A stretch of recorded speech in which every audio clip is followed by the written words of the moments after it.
Hey everybody, welcome back to Lemon Branch DIY. Today we are going to be working on our ice maker again. This ice maker is producing ice like crazy. It's working amazing. The only problem is it doesn't stop making ice and it's starting to overflow. So what is happening? What do we need to do to fix it? Stick around and I'll show you.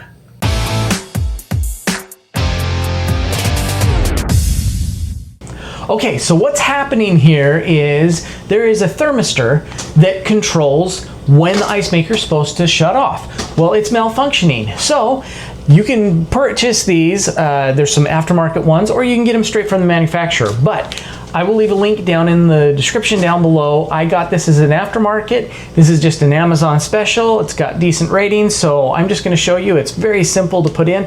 The difference between these are quite a bit of money. It just depends on the budget that you have and what you wanna achieve, but this is gonna save you a little bit of money. Now, it's a pretty simple fix. We just need to get in there and put in this new thermistor.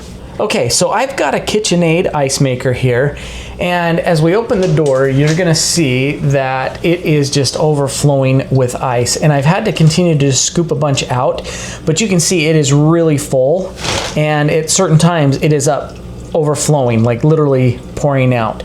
So what's happening is this right here is the thermistor, and once the ice hits that little arm, it's got a temperature gauge on there, and it's supposed to turn off automatically so that it doesn't continue to produce ice. So we shouldn't see these big piles, heaping piles of ice.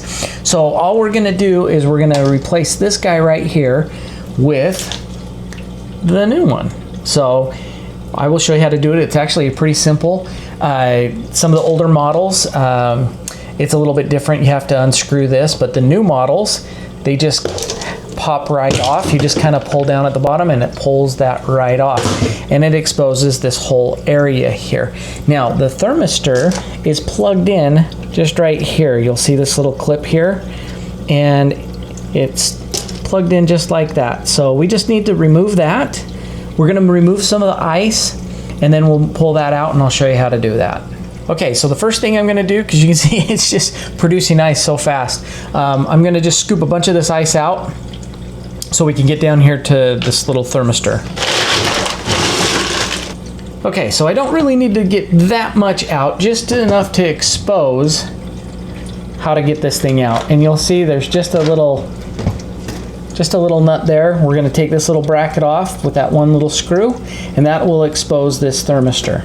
So first thing we're gonna do is we're just gonna do the quick disconnect of the wires there, and then we'll take off that screw, which happens to be a 1/4 inch, it's a 1/4 inch socket set, or 1/4 inch size head.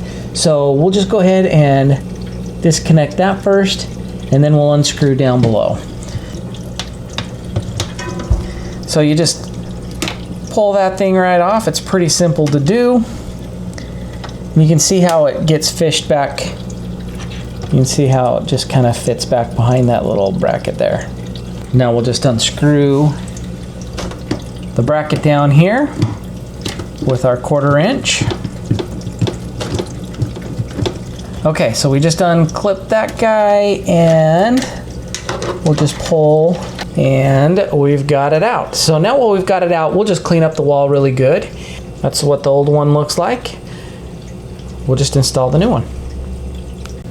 Okay, so now that I've got it out there, it kind of exposed some pretty nasty minerals and things that build up over time. I'm just gonna take a Clorox wipe, and I'm just gonna wipe this off, get it nice and clean.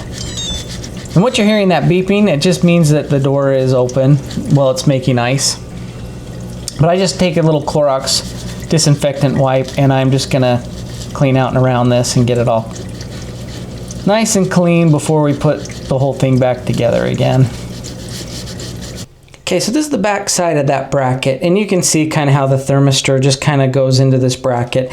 It just clips in, but I wanted to show you kind of what it looks like before I take the bracket off, and then we'll be putting this new one, which is the exact same size. We'll just go right back into the bracket. And before I unpackage everything, I just like to make sure that the connector is exactly the right connector. Everything looks good, and we will be able to put the new one in, no problem. So we'll get this bracket cleaned up and then we'll install the new one exactly the same way. Okay, so here's the new one, and it literally, you just line it up and then it just snaps right into place. Just that easy. No problem. Now we're ready to just go and put that right back in the machine, the ice maker.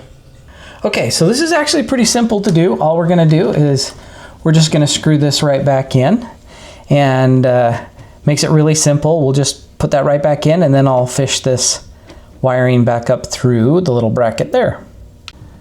Okay, so now we got it nice and tight. The only thing we gotta do now is fish this guy back up through there.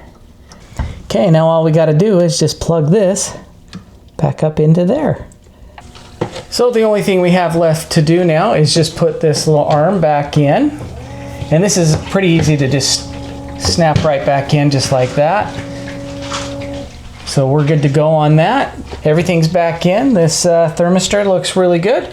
And now we'll just watch it for the next couple hours and make sure it actually doesn't overproduce the ice. And so there you have it. It's actually a pretty simple fix. I will leave that part number down in the description. It's pretty simple to find. I think it was like $28 on Amazon, and it came within a day. So it was a pretty simple fix. So if you did like this, make sure you hit thumbs up, hit that like button, make sure you hit subscribe, and leave me a comment down below if this is something that you've had a problem with, and if this was as easy as a fix for you. So until next time, thank you so much, and we'll see you on the next video.